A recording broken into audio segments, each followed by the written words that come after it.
Welcome back to the channel, everyone. If you're new to the channel, my name's Tim. This is Vehicle Evolution, and today we are going over wheels. And not my wheels specifically, because I already have a whole video on that. We're going to go over all the things that you guys need to be thinking about when you purchase a new set of wheels.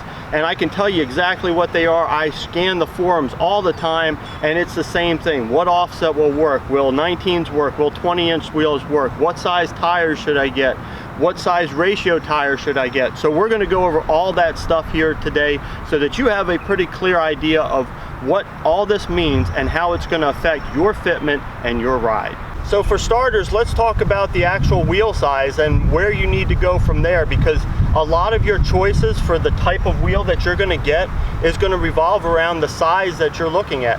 So to do that, let's look at what your stock wheels are or what your existing wheel measurements are. If you're running a 18-inch wheel, like my stock wheels were 18-inch on here, these are now 19-inch. Something you have to be considerate of when you're thinking about fitment is your suspension. Are you on lowering springs? Are you on coilovers, or are you still on the stock suspension? If you're on lowering springs, you're limiting your ability to change wheel size, not significantly, but it's going to have an impact. Like, you can't go directly from an 18-inch up to a 20-inch on lowering springs and expect it not to rub your fender. So things like that need to be considered. So first off, what's your suspension like, and do you have flexibility with it? Honestly, the best thing that you can do is run coilovers. If you haven't seen my video on the reaction install, take a look at it, because it's a phenomenal set of coilovers. But what the coilovers will do is it not only improves your ride handling and your ride quality, it'll also give you the ability to adjust your ride height up and down. So you have that flexibility, if these are rubbing your fenders, to be able to increase this up so that your fenders aren't hitting your wheels.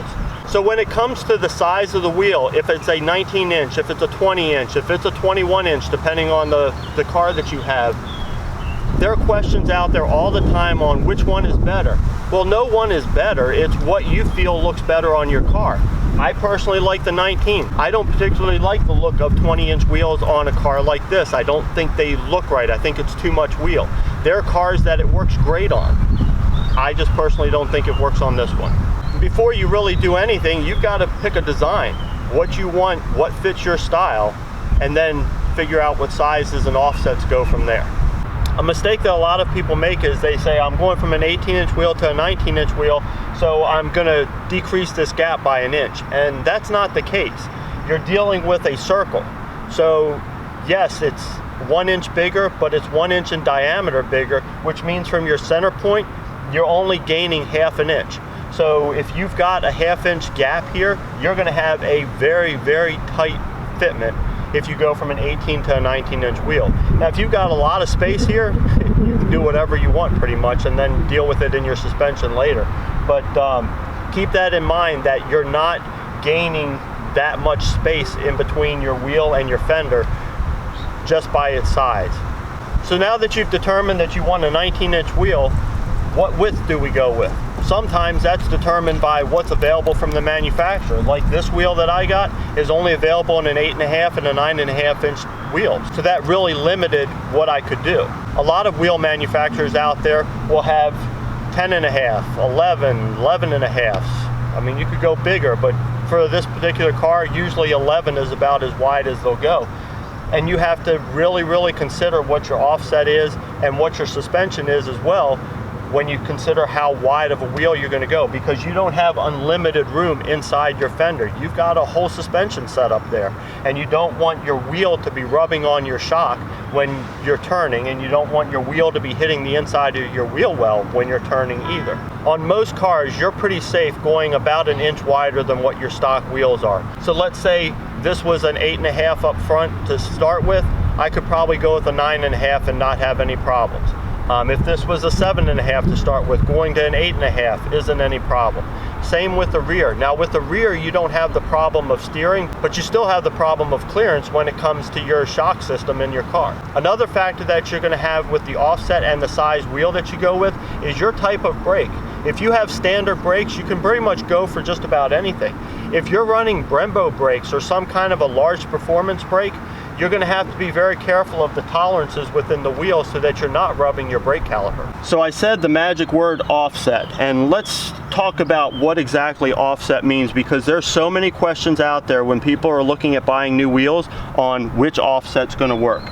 Your offset is the distance from your center point. Take your wheel and look at your center point. That is zero offset. If you have a positive offset, then your actual mounting point on the wheel is going to be pushed out this way. If you have a negative offset, your mounting point is going to be pushed in this way, which is going to make for your wheel to poke out more. So if you're running a wide body, probably a negative offset's the thing that you're going to be wanting, unless you want to run some massive spacers, which I wouldn't really recommend. So then the next question becomes, what offset do I use? Well, the best way to determine your offset is to find out what your stock offset is on your car, if you're running stock wheels, or what the offset is on the existing wheels. A lot of you may have bought cars that have aftermarket wheels on them and you don't know what that offset is. It's going to be important to try to find that out, and that way you can figure out what your fitment's going to be like. And again, it's going to depend on whether you want a flush fitment, if you want some poke, which is it sticking out past the fender a little bit, if you want it tucked up under the fender. All of that is going to play in your decision on which offset to get. Now the Genesis Coupe, for the 18-inch wheels, on the front and back is roughly a 33 offset. That means that from the center point of this wheel, 33 millimeters out is where my mounting point is for the wheel to the hub. What that does on the Genesis Coupe is it actually puts the wheel in, tucked in pretty far under the fender. The typical offset for a Genesis Coupe to give you ideal fitment is right around 21, 22. That will give you good flush fitment. And if you're running 19-inch wheels, you're not going to rub, unless you're running a very low suspension setup, and then you've got that to worry about. But when choosing wheels, this is one of those instances where knowledge is definitely power, and the more you know about your existing wheels and your existing setup and what they look like on the car, then you can make a more educated decision on which offset and which size wheel to go with later on. So next up, once we pick out our wheels, we got to figure out what tire is going to work. Your tire size is going to be a big factor in whether or not you get rubbing, how far this tucks up.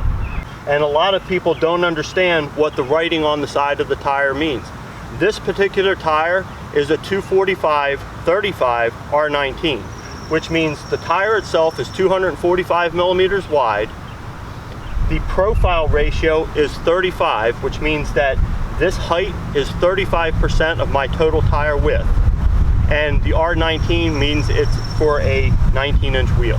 If this was a 20, this would be a 245/35 R20. So how do you know what tire to select? Well, that's a very good question, because you picked out your wheel, you know what you like, you found the right offset, you found the right size, and now we got to match up rubber to the wheel, but we don't want to have a fitment problem there. So again, knowing the specs of your existing wheel is going to be critical in figuring out how thick you want this to be. The stock wheels on the Genesis Coupe have a ratio of 45 front and back.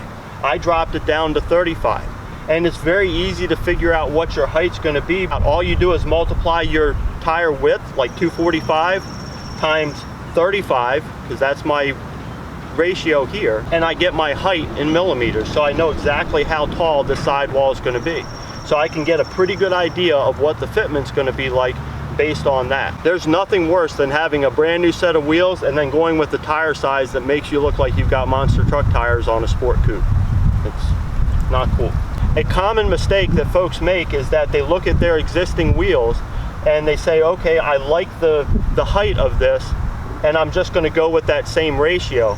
But they're not taking into account that their new wheel is wider. So this ratio, it's a ratio. It's not a fixed amount. It's going to be taller. So a 225/45 and a 245/45, this 45 is going to be a lot bigger on that 245 because it's a ratio of that 245 millimeters. I know a lot of this can be confusing. The best way to take a look at what you need and the best way to get good information on the size tires and size wheels that will work well for your setup is to head over to Fitment Industries, check out their gallery, build a set of wheels and they will actually tell you in there whether your fitment's good or not. And if you have any questions, you can always shoot them an email and they'll respond to you pretty quickly and let you know if that fitment's going to be good, bad, or what you should be going with differently.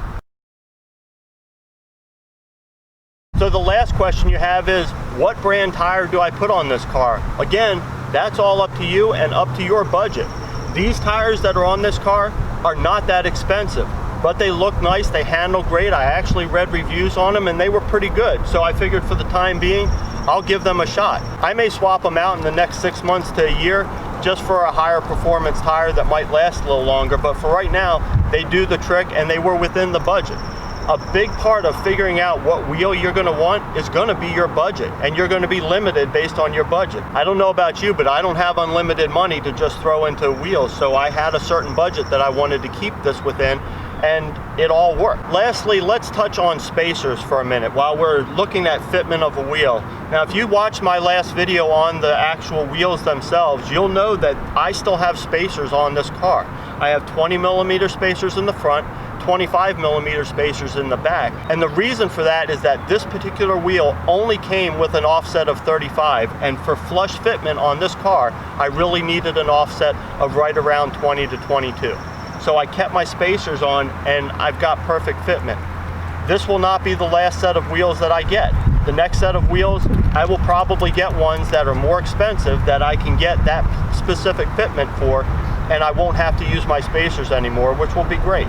But a small spacer like that is not the end of the world, and although it's not ideal, I haven't noticed any downside to the handling of the car with the spacers on there. I hope this video helped you out and you found it informative. Again, check out fitmentindustries.com and take a look at their gallery and build a set of wheels to determine your actual fitment for your car. It'll be a huge help for you. Their gallery has tons of cars with tons of different fitment, so you'll be able to find probably the same type of setup that you're looking for. If you like this video, please give it a big thumbs up. If you haven't subscribed yet, please hit that subscribe button. But that's all for me for now, guys. Until next time, take it easy.